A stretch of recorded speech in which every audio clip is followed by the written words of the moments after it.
I appreciate this opportunity. Also, I'm delighted to be here, and it's wonderful to see so many people coming. The topic is also very good because this is one of my main topics of research, so I feel very comfortable being with you, but also discussing this. This is not working. Okay, which one is it? All right. So basically, when I was approached to give this lecture, I thought I will have a little bit more time, so I prepared quite a bit of material. So I'm going to skip a bit, and I apologize also. Actually, I'm going to repeat some of the stuff of the previous speaker, who perhaps said it much better than me. But maybe I will add some new elements here. So basically, I'm going to talk about Matsu Taoi and his disciples, but also to situate that within the larger Buddhist tradition, within the paradigms of the Buddhist path, and how Chan fits or diverges for those paradigms. And then maybe towards the end, I will try to relate that to contemporary practice, both in China, where you have very important revival of Buddhism, and there are all decisions to make about how to go about rebuilding Chinese Buddhism, but perhaps also in other parts of the world, because Buddhism today, as you're probably aware, is a global religion. So within the Buddhist tradition, within the Buddhist canon, there are all kinds of formulations of the Buddhist path, or marga. So there are the three trainings, the Noble Eightfold Path, and so on. And probably you're familiar with that. You have the 6 perfections, and then they're expanded to the 10 perfections. And then, of course, there are all kinds of correlations you can draw between different paradigms or different schemes of the path. So, for example, Bashan Tao can be reduced to Sanxie and so on. And then within the Mahayana tradition, you have a new configuration, and this is, as Buddhism develops over its history, different traditions, as they emerge, they develop their own formulation of what the Buddhist path is. And this is, of course, important formulation you find initially in the Perfection of Wisdom scriptures, and this is what becomes important. So what we discussed today about Chinese Buddhism, about Ping Chang Xin, and about Chan, is really another formulation, a uniquely Chinese formulation of the Buddhist path that then is transmitted to other parts of the world. This is just, I don't have time to go over this, and so on. Another element of Buddhist canonical traditions, like if you read the scriptures, if you read Huayan Qing, or I don't know, some other scriptures, there are all these kind of supernatural vistas. There is a rich pantheon of Buddhas, Bodhisattvas, and so on. This is a beautiful, one of my favorite temples in Kyoto, Sanju Sangendo. It's kind of depicts this kind of supernatural element in Buddhism, where the Buddha is preaching in different realms, especially in Mahayana scripture. He's emitting rays of light, of kind of supernatural powers that are taking place, and so on. So there is this realm of different worlds, a realm of miracles, a realm of supernatural powers, which is quite different from the realm of what we have. Like what I'm facing now is like strong lights and a little bit stuffy room and a very eager audience. So these are two completely different realms, and this spiritual realm sometimes is set aside from the ordinary realm of everyday life, of eating, of sleeping, of talking, of learning, and so on. So when Buddhism comes to China, obviously I don't have time to go over the history, but really China is very much part of this transformation of Buddhism that occurs in China. This is a major event in the history of Buddhism, where we have really the emergence of new tradition. Chan is one of them, but of course there's Huayan, there's Tiantai, and so on. And some of these traditions also then are transmitted to other parts of Asia. And in that sense, you can say China is not just important for the development of this wonderful tradition, but it's also the cradle of East Asia and even Southeast Asia, if you include Vietnam, right?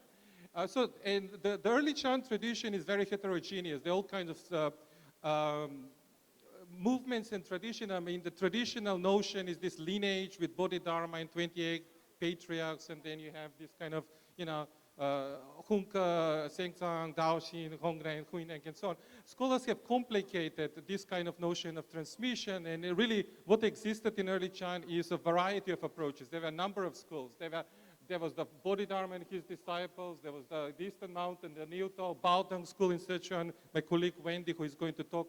She have done stuff, the Hezi school of Shenkui, and of course the Hongzhou school, which is the main one related to the topic at hand. And really, Matsu Daoyi and his Hongzhou school represent a major shift in the history of Chan. You have this kind of transition, what what you can call early Chan to something different. And Matsu's disciples are really at the center. Basically, what were a number of different traditions, lots of regional tradition, lots of ideas and so on, all coalesce around certain paradigms, certain understanding of Chan practice and so on. And of course, at the center of that is Matsu. I've written much, this has been my projects, I've written a number of, these are some of my books here and many articles. And if there is a young person in this audience who wants to translate this into Chinese, please do, I will be delighted if you can do that. But basically, okay, I'm going to skip this, but you know about Matsu and his life, but I'm going to talk a little bit about it. So and he had many disciples, of course, and my previous speaker mentioned some of the main ones.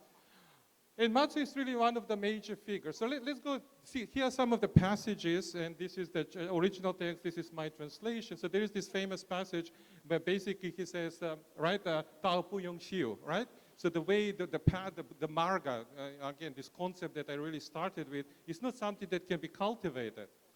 And then, it's kind of, I don't have time to go over everything, but basically, and then at the end she says, Pinchan Sen Shetao, right? If you want to know the way directly, ordinary mind is the way.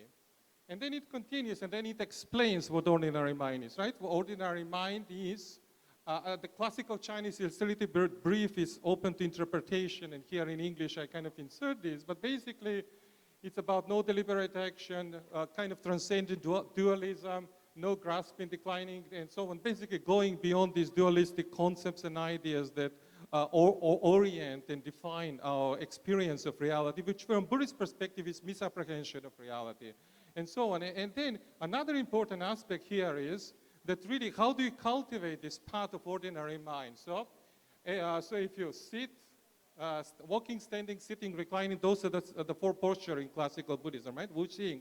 So what it's saying is, in all things, in all places, in all times, you can cultivate, because ultimately what you try to cultivate is reality itself. And where is reality? Reality is within you, it's outside, it's in other people, it's in the flowers, in the birds, in the clouds. It permeates the whole universe. Now, in terms of conceptually interpreting ordinary mind, there are two ways to think about it. One is it's an idealized state of mind. So to say to cultivate ordinary mind ultimately is the ideal state of mind that you try to achieve as a Buddhist practitioner, right?